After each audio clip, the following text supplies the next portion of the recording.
Good morning, students. Today we are going to start the next chapter, which is of part B, accounting for share capital. Now, in this chapter, you have to study a little bit of theoretical part. So, first is the joint stock company. The joint stock company has come into existence over the limitations of sole trader and partnership firm. Means ਕਿ ਜਿਹੜੀਆਂ limitations sole proprietorship ਤੇ partnership firm ਦੇ ਵਿੱਚ ਸੀਗੀਆਂ ਉਹ joint stock company ਜਿਹੜਾ remove ਕਰਦਾ ਆ. The major limitation of sole trade business and partnership firms are limited capital and unlimited liability. ਤੁਸੀਂ +1 ਬਿਜ਼ਨਸ ਸਟੱਡੀ ਦੇ ਵਿੱਚ ਸਟੱਡੀ ਕੀਤਾ ਆ ਸਾਰਾ ਇਹ. ਸੋ ਸੋਲ ਟਰੇਡ ਬਿਜ਼ਨਸ ਅਤੇ ਪਾਰਟਨਰਸ਼ਿਪ ਬਿਜ਼ਨਸ ਦੀ ਜਿਹੜੀ ਲਿਮਿਟੇਸ਼ਨ ਸੀਗੀ ਕਿ ਉਹਨਾਂ ਦਾ ਕੈਪੀਟਲ ਜਿਹੜਾ ਲਿਮਿਟਡ ਹੁੰਦਾ ਆ ਐਂਡ ਉਹਨਾਂ ਦੀ ਲਾਇਬਿਲਿਟੀ ਜਿਹੜੀ ਆ ਅਨਲਿਮਿਟਡ ਹੁੰਦੀ ਹੈ. ਇਟ ਮੀਨਸ ਕਿ ਪਾਰਟਨਰ ਦੀ ਪਰਸਨਲ ਪ੍ਰੋਪਰਟੀ ਵੀ ਯੂਟੀਲਾਈਜ਼ ਕੀਤੀ ਜਾਂਦੀ ਹੈ ਇਨ ਕੇਸ ਅਗਰ ਫਰਮ ਦੇ ਡੈਪਟ ਸ਼ਾਰਟ ਪੈ ਜਾਣ. The simplest way to describe a joint stock company is that it is a business organization that is owned jointly by all its shareholder. Means joint stock company ਕੀ ਹੈ, ਇੱਕ ਤਰ੍ਹਾਂ ਦਾ business organisation ਆ ਜਿਹੜਾ ਕਿ ਸਾਰੇ share holders ਉਹਨੂੰ ਮਿਲ ਕੇ ਕੀ ਕਰਦੇ ਆ, ਓਨ ਕਰਦੇ ਆ. ਮਤਲਬ ਕਿ ਸਾਰੇ ਹੀ ਸ਼ੇਅਰ ਹੋਲਡਰਸ ਕੰਪਨੀ ਦੇ ਓਨਰ ਹੁੰਦੇ ਆ. A company usually raises its capital in the form of shares and debentures. Now company ਆਪਣਾ ਕੈਪੀਟਲ ਕਿੱਦਾਂ ਇੰਕਰੀਜ਼ ਕਰਦੀ ਆ, ਸ਼ੇਅਰਸ ਦੇ ਫਾਰਮ ਦੇ ਵਿੱਚ ਜਾਂ ਫਿਰ ਡਿਬੈਂਚਰ ਦੇ ਫਾਰਮ ਦੇ ਵਿੱਚ. The Company Act 1956 defines a joint stock company as an artificial person created by law. Means कि एक artificial person है जिहड़ा कि law ने create कीता आ. ਇਹਦੀ ਆਪਣੀ separate legal entity ਹੁੰਦੀ ਆ owner ਤੋਂ. means कि owner ਤੇ dependable ਨਹੀਂ ਆ. ਠੀਕ ਆ. joint stock company ਇੱਕ ਆਪਣੀ ਪਹਿਚਾਣ ਆ ਉਹਦੀ ਕਿਉਂਕਿ ਉਹਦੀ ਆਪਣਾ artificial person ਆਪਾਂ ਕਹਿ ਰਹੇ ਹਾਂ. ਸੋ ਇੱਕ individual identity ਹੈ ਉਹਦੀ. Section 220 of the Companies Act 2013 defines a company as a company incorporated under this act or under any previous Companies Act. Means कि ਜਿਹੜੀ ਵੀ company under this act 2030 ਜਿਹੜੀ incorporate ਹੋਈ ਹੈ ਜਾਂ ਫਿਰ ਕੋਈ previous company act ਆ ਉਹਦੇ according 1956 ਦੇ according ਉਹਨੂੰ ਅਸੀਂ joint stock company ਬੋਲਦੇ ਹਾਂ. ਸੋ ਅਗਰ ਡੈਫੀਨੇਸ਼ਨ ਹੁੰਦੀ ਹੈ ਦੈਨ ਤੁਸੀਂ ਕੋਈ ਵੀ ਵੈਸੇ ਤਾਂ ਡੈਫੀਨੇਸ਼ਨ ਨਹੀਂ ਹੈ, ਕੋਈ MCQ ਬੇਸ 'ਤੇ ਇਹਦਾ ਥਿਓਰੀਟੀਕਲ ਪਾਰਟ ਆ ਜਾਏਗਾ ਜਾਂ ਫਿਰ ਫਰਦਰ ਇਹਦੇ ਰਿਲੇਟਡ ਥਿਓਰੀਟੀਕਲ ਪਾਰਟ 'ਚ ਹੋਰ ਵੀ ਬੜੇ ਕੁਐਸਚਨ ਆ ਜਿਹੜੇ ਕਿ ਇੰਪੋਰਟੈਂਟ ਆ. ਨਾਓ ਦਾ ਫੀਚਰਸ ਕੀ ਆ. The first is body corporate. A company is formed according to the provisions of law enforced from time to time. Means ਕਿ ਜਿਹੜੇ ਵੀ ਅਸੀਂ ਪ੍ਰੋਵੀਜ਼ਨਸ ਜਿਹੜੇ ਟਾਈਮ ਟੂ ਟਾਈਮ ਐਨਫੋਰਸ ਕੀਤੇ ਜਾਂਦੇ ਆ ਉਹਦੇ ਅਕੋਰਡਿੰਗ ਕੰਪਨੀ ਕੀ ਆ ਫਾਰਮਡ ਹੁੰਦੀ ਆ. ਸੈਪਰੇਟ ਲੀਗਲ ਐਂਟਿਟੀ ਹੈ ਇਹਦੀ. ਠੀਕ ਆ. ਜਿਹੜੀ ਕਿ ਆਪਣੇ ਮੈਂਬਰਸ ਤੋਂ ਡਿਸਟਿੰਕਟ ਆ ਮਤਲਬ ਕਿ ਡਿਫਰੈਂਟ ਆ. Limited liability. The liability of the members of the company is limited to the extent of unpaid amount of the shares held by them. Means कि ਜਿਹੜੀ members ਦੀ liability ਹੈ ਉਹ ਕੀ ਹੈ limited ਆ. ਕਿੰਨੇ amount ਤੱਕ limited ਆ to the extent of unpaid amount. ਮਤਲਬ ਕਿ ਜਿਹੜੇ shares ਉਹਨਾਂ ਨੇ ਖਰੀਦੇ ਆ ਤੇ ਅਗਰ ਉਹ shares ਤੇ ਕੋਈ ਪੈਸਾ ਉਹਨਾਂ ਨੇ pay ਨਹੀਂ ਕੀਤਾ ਤੇ ਉਸ ਜਿੰਨਾ pay ਨਹੀਂ ਕੀਤਾ ਸਿਰਫ ਉਨੀ ਹੀ ਲਿਮਿਟ ਤੱਕ ਉਹ ਲਾਇਬਲ ਨੇ liability ਦੇ. ਉਸ ਤੋਂ ਬਾਅਦ ਉਹਨਾਂ ਤੋਂ ਚਾਰਜ ਨਹੀਂ ਕਰ ਸਕਦੇ. Perpetual succession. The joint stock company is born out of the law. So only way for the company to end is by the functioning of law. ਕਿਉਂਕਿ ਅਸੀਂ ਕੰਪਨੀ ਨੂੰ ਲਾਅ ਤੋਂ ਫਾਰਮ ਕੀਤਾ ਆ ਇਸ ਕਰਕੇ ਕੰਪਨੀ ਨੂੰ ਜਿਹੜਾ ਬੰਦ ਕਰਨ ਦਾ ਕੰਮ ਆ ਕੰਪਨੀ ਨੂੰ ਡਿਸਕਲੋਜ਼ ਕਰਨ ਦਾ ਡਿਜ਼ੋਲਵ ਕਰਨ ਦਾ ਜਿਹੜਾ ਕੰਮ ਆ ਉਹ ਵੀ ਸਿਰਫ ਲਾਅ ਹੀ ਕਰ ਸਕਦੀ ਆ.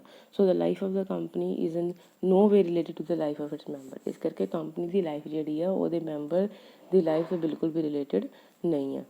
Common seal. The company being an artificial person cannot sign its name by itself. Therefore, every company is required to have its own seal which act as official signature of the company. ਹੁਣ ਜਿੱਦਾਂ company ਕੀ ਹੈ ਇੱਕ artificial person ਆ ਤਾਂ company ਆਪ ਤੇ sign ਨਹੀਂ ਕਰ ਸਕਦੀ ਬਟ ਉਹ ਕੀ ਕਰਦੀ ਆ ਕਿ ਆਪਣੇ ਉਹਦੀ ਆਪਣੀ ਖੁਦ ਦੀ ਇੱਕ ਸੀਲ ਹੈ ਜਿੱਦਾਂ ਕਿ ਤੁਹਾਡੇ ਸਕੂਲ ਦੀ ਇੱਕ ਸਟੈਂਪ ਆ. ਸੋ ਸਕੂਲ ਖੁਦ ਥੋੜ੍ਹੀ ਸਟੈਂਪ ਲਗਾਉਂਦਾ ਆ. ਇੱਕ ਪਰਸਨ ਨੂੰ ਹਾਇਰ ਕੀਤਾ ਆ ਮੈਨੇਜਮੈਂਟ ਦਾ ਜਿਹੜਾ ਕਿ ਉਹ ਸਟੈਂਪ ਨੂੰ ਯੂਜ਼ ਕਰ ਸਕਦਾ ਆ. ਸੋ ਸਿਮਿਲਰਲੀ ਕੰਪਨੀ ਦਾ ਵੀ ਇੱਦਾਂ ਹੀ ਹੁੰਦਾ ਆ ਵਿਚ act as the official signature of the company. Now transferability of the share. The shares of the public limited company are freely transferable. ਅਗਰ ਕੋਈ ਪਬਲਿਕ ਕੰਪਨੀ ਆ ਅਤੇ ਉਹ ਆਪਣੇ ਸ਼ੇਅਰ ਜਿਹੜੇ ਆ ਫਰੀਲੀ ਟ੍ਰਾਂਸਫਰ ਕਰ ਸਕਦੀ ਆ. Next is the may sue or be sued. A company being a legal person can enter into contract and can enforce the contractual right against others. Means ਅਗਰ ਕੰਪਨੀ ਦਾ ਪੈਸਾ ਕਿਸੇ ਨੇ ਨਹੀਂ ਦਿੱਤਾ ਤਾਂ ਕੰਪਨੀ ਉਹਦੇ ਅਗੇਂਸਟ ਜਿਹੜਾ ਹੈ ਕੇਸ ਫਾਈਲ ਕਰ ਸਕਦੀ ਆ ਅਤੇ ਅਗਰ ਕੰਪਨੀ ਨੇ ਕਿਸੇ ਦਾ ਪੈਸਾ ਨਹੀਂ ਦਿੱਤਾ ਦੈਨ ਉਹ ਵੀ ਕੰਪਨੀ ਦੇ ਅਗੇਂਸਟ ਜਿਹੜਾ ਕੇਸ ਫਾਈਲ ਕਰ ਸਕਦਾ ਆ.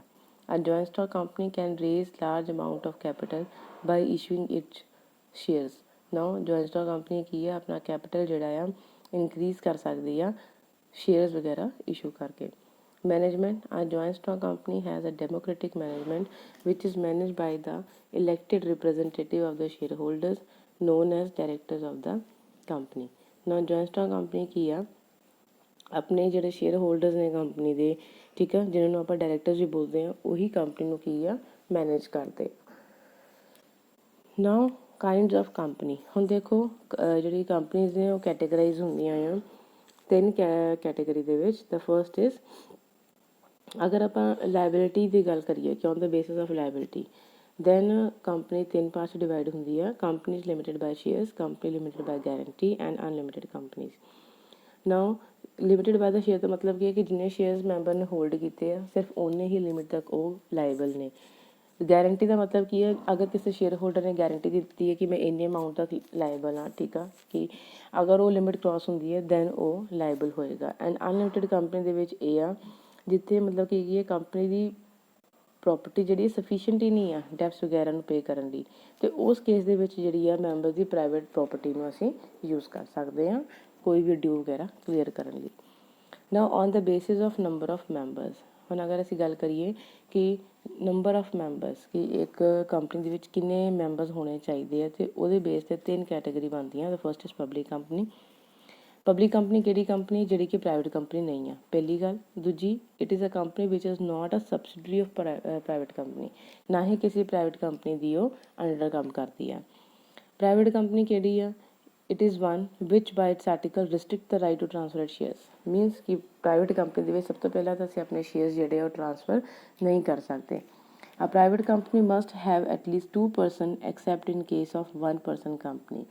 ਮੀਨਸ ਕਿ ਇਹਦੇ ਵਿੱਚ ਕੀ ਹੈ, ਘੱਟ ਤੋਂ ਘੱਟ 2 ਪਰਸਨ ਹੋਣੇ ਜ਼ਰੂਰੀ ਆ। And limited the number of its member to 200। ਜਿਹੜੇ ਨੰਬਰਸ ਨੇ ਉਹ ਕੀ ਹੈ, ਮੈਕਸੀਮਮ ਐਕਸਟੈਂਟ ਕਿੰਨੀ ਹੈ, 200 ਤੱਕ।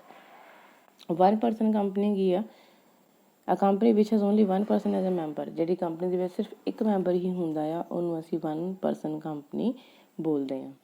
Only a natural person being an Indian citizen and resident India can form 1 person company. ਅਗਰ ਕੋਈ ਪਰਸਨ ਇੰਡੀਆ ਦਾ ਰੈਜ਼ੀਡੈਂਟ ਆ, ਇੰਡੀਅਨ ਸਿਟੀਜ਼ਨ ਆ, ਠੀਕ ਹੈ, ਇੰਡੀਆ ਵਿੱਚ ਰਿਸਾਈਡ ਕਰ ਰਿਹਾ, ਦੈਨ ਹੀ ਉਹ 1 ਪਰਸਨ ਕੰਪਨੀ ਜਿਹੜਾ ਸਟਾਰਟ ਕਰ ਸਕਦਾ ਆ।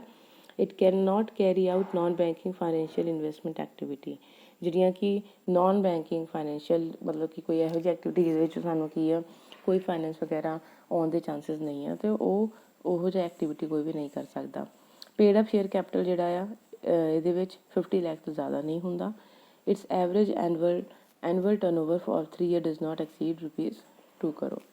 ਐਨੂਅਲ ਟਰਨਓਵਰ ਮੀਨਸ ਕਿ ਜਿਹੜੀ ਦੀ ਸਾਲ ਦੀ ਕਮਾਈ, ਜਿਹੜਾ ਉਹਨੂੰ ਪੈਸਾ ਵਾਪਸ ਮਿਲਦਾ ਆ, ਉਹ 2 ਕਰੋੜ ਤੋਂ ਜ਼ਿਆਦਾ ਐਕਸੀਡ ਨਹੀਂ ਕਰਦਾ। So student, you have to go through this much today and you have to note down these points in your notebook, and if you face any type of query then you may ask me. Rest we will continue in the next lecture. Thanks and have a nice day.